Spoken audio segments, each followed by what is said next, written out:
Insperity presents the Small Business Advocate Show with Jim Blasingame, brought to you by FedEx, CareerBuilder.com, and Palo Alto Software. This is a copyrighted production of Small Business Network, Inc., all rights reserved.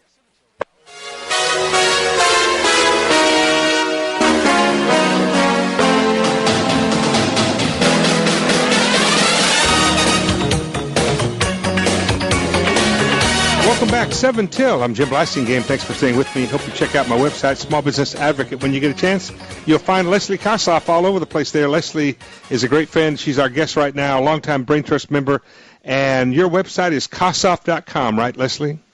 It is, absolutely. 2 S's and 2 F's, Kossoff.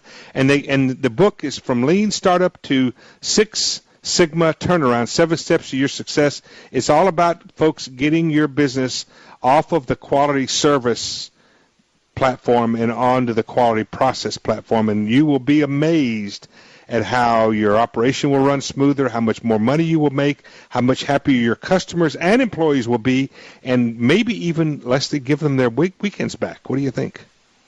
You know, it'll happen. It will. And so now they can find, I know this is available a lot of different places. Talk to us about that. It's the easiest way to get it right now is off of Amazon. It's available as a Kindle book on Amazon.com. Okay, and of course, folks, if you got an iPad, you can load the Kindle app onto the iPad. Absolutely, or onto your smartphone. If you have an iPhone, you can get or a Macintosh. So in fact, the Kindle, I love the folks at Amazon. They've made the Kindle technology available every place. Right. So check that out, folks. Okay, we're talking about, and this is a, you call it a field guide. It's really a book, but you call it a field guide, right? Actually, I refer to it as an e-guide only because it's an e-book. Okay. Yeah. So it's it's tight.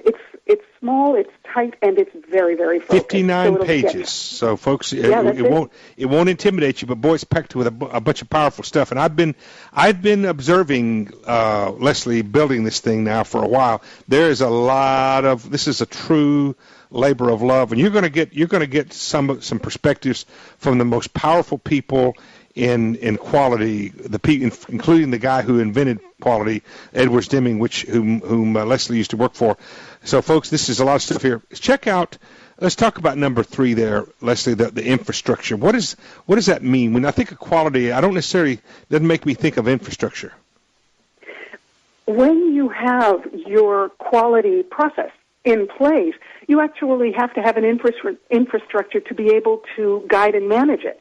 So you need to know how it's going to be run and monitored and who's going to be responsible for what, because there are very specific responsibilities built into that. And so you have the communication systems, you have the various, you have the ways that the various teams commit to what they're going to be doing. There are also consequences that have to be addressed in the process, because you may have managers or people who work for you who are either consciously or unconsciously sabotaging, and you have to be ready to move. This is where things start falling apart for a lot of folks, isn't it? Yes, absolutely. It is absolutely what happens is, if you look at the structure, the steps 3, 4, and 5, which are pure operational, those are the points at which it's so easy for everything to start falling apart. And this is designed to show you how not to, and how to also see what might be on the horizon and make it not be there if it's what you don't want it to be. Right. So, yeah, the infrastructure is where you migrate it out to the last mile of your organization. Yes. Right? Yeah, because now it's not just, you and your most immediate team around you. Now you're starting to look on a broader base. And it's going to take training. It's going to require training. It's going to require the top person in the organization. I don't mean an executive vice president. I mean the owner, the CEO. It's going to take the top person telling the person at the bottom of the org chart, I believe in this. The future of your success with our company depends on your ability to embrace this. Absolutely. You got to be that specific, don't you? You do, and you also have to demonstrate that you are embracing it as well.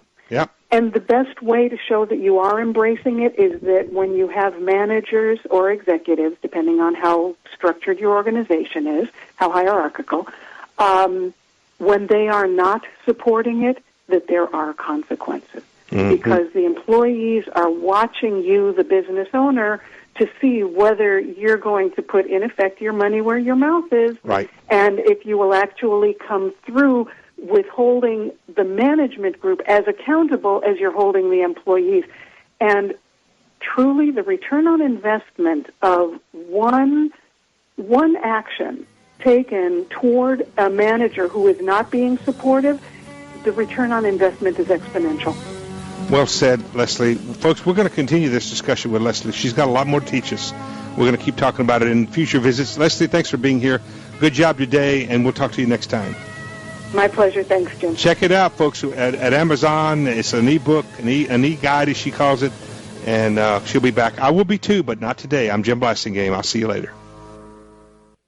Insperity presents the Small Business Advocate Show with Jim Blasingame, brought to you by FedEx, CareerBuilder.com, and Palo Alto Software. This is a copyrighted production of Small Business Network, Inc., intended for the private use of our audience. Except as otherwise provided by copyright law, all other copying, redistribution, or publication without prior written consent is prohibited. All rights reserved. Prohibited. All rights reserved. Prohibited.